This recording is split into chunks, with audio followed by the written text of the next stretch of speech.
ಸ್ನೇಹಿತರೆ, ನಿಮಗೆಲ್ಲ ಗೊತ್ತಿರೋಂಗೆ 2023 ನಮಗೆ ಯುವ ನಿಧಿ ಅಂತ ಸ್ಕೀಮ್ ಕಾಂಗ್ರೆಸ್ ಸರ್ಕಾರ ಕರ್ನಾಟಕದಲ್ಲಿ ಇದು ಅನೌನ್ಸ್ ಮಾಡಿತ್ತು. ಇದೊಂದು 5ನೇ ಗ್ಯಾರಂಟಿ ಆಗಿತ್ತು ಸ್ನೇಹಿತರೆ. ಯುವ ನಿಧಿ ಬಂದ್ಬಿಟ್ಟು 5ನೇ ಗ್ಯಾರಂಟಿ ಆಗಿತ್ತು. ಇದು ಪ್ರತಿಯೊಬ್ಬರು ಹಂಗಂದ್ರೆ ಯಾರ್ಯಾರು ಗ್ರ್ಯಾಜುಯೇಷನ್ ಇರ್ತಾರೋ, ಹಾಗೆ ಡಿಪ್ಲೊಮಾ ಹೋಲ್ಡರ್ಸ್, IIT ಹೋಲ್ಡರ್ಸ್ ಇರ್ತಾರೋ ಅವ್ರಿಗೋಸ್ಕರ ಅಂತ ಹೇಳ್ಬಿಟ್ಟು ಸ್ಪೆಸಿಫೈ ಆಗಿ ಬೆನಿಫಿಟ್ಗೋಸ್ಕರ ಅವ್ರ ಕೆಲಸ ಸಿಗೋವ್ರಿಗೂ ಸಹಿತ ಇದೊಂದು ಬೆನಿಫಿಟ್ ಸರ್ಕಾರ ಕೊಡ್ತಿರುತ್ತೆ ಅಂತ ಹೇಳ್ಬಿಟ್ಟು ಇದೊಂದು ಸ್ಕೀಮ್ ಅನೌನ್ಸ್ ಮಾಡಿದ್ರು.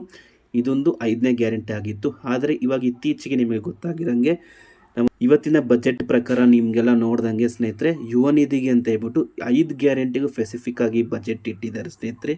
ಆದರೆ ಯುವ ನಿಧಿ ಅಂತ ಹೇಳ್ಬಿಟ್ಟು ಯಾವುದೇ ಥರನೂ ಸಹಿತ ಬಜೆಟ್ ಇಲ್ಲ ಸ್ನೇಹಿತರೆ, ಶೂನ್ಯ ಇರಬೇಕು ಇದ್ರ ಪ್ರಕಾರ.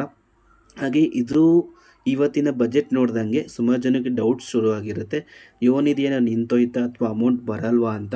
ಆ ಅಮೌಂಟ್ ಏನಾದ್ರು ಬರಲ್ಲ ಆಗಿದ್ರೆ ಸ್ನೇಹಿತರೆ, ಡೈರೆಕ್ಟಾಗಿ ಸರ್ಕಾರ ಅನೌನ್ಸ್ ಮಾಡಬೇಕಾಗಿತ್ತು ಇದೊಂದು ಸ್ಕೀಮ್ ಇಲ್ಲ, ಇದು ಸ್ಕೀಮ್ ರದ್ದಾಗಿ ಇದ್ರ ಬದಲು ಅಮೌಂಟ್ ಕೊಡೋದು ಬದಲು ಬೇರೆದೇನಾರು ಇರುತ್ತೆ ಅಂತ ವ್ಯವಸ್ಥೆ.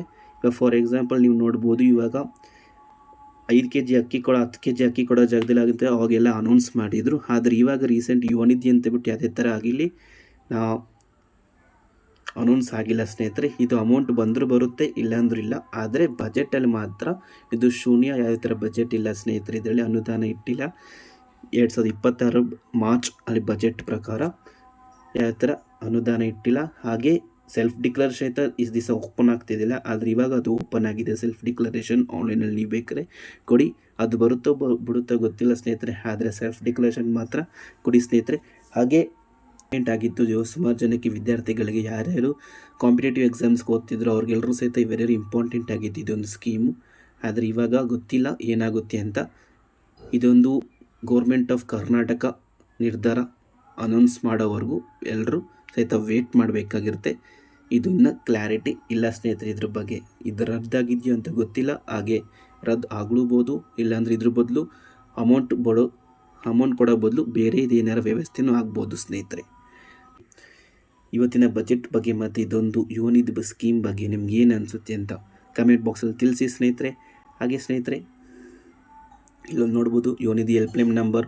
ತುಂಬ ಜನ ಕೇಳ್ತಿದ್ರಿ ಯುವ ನಿಧಿ ಹೆಲ್ಪ್ಲೈನ್ ನಂಬರ್ ಕೊಡಿ ಅಂತ ಹೇಳ್ಬಿಟ್ಟು. ಇದೊಂದು ಯುವ ನಿಧಿ ಹೆಲ್ಪ್ಲೈನ್ ನಂಬರ್ 1902 ಕಾಂಟ್ಯಾಕ್ಟ್ ಮಾಡಿ. ಇದನ್ನ ಡೈರೆಕ್ಟಾಗಿ ನೀವೇ ಡಿಪಾರ್ಟ್ಮೆಂಟ್ ಮುಖಾಂತರ ವಿಚಾರಿಸ್ಕೋಬೋದು. ನೀವೇ ಯುವ ನಿಧಿ ನಿಜವಾಗ್ಲೂ ನಿಂತೋಗಿದೆಯೋ ಅಥವಾ ಬರುತ್ತೋ ಅಂತ.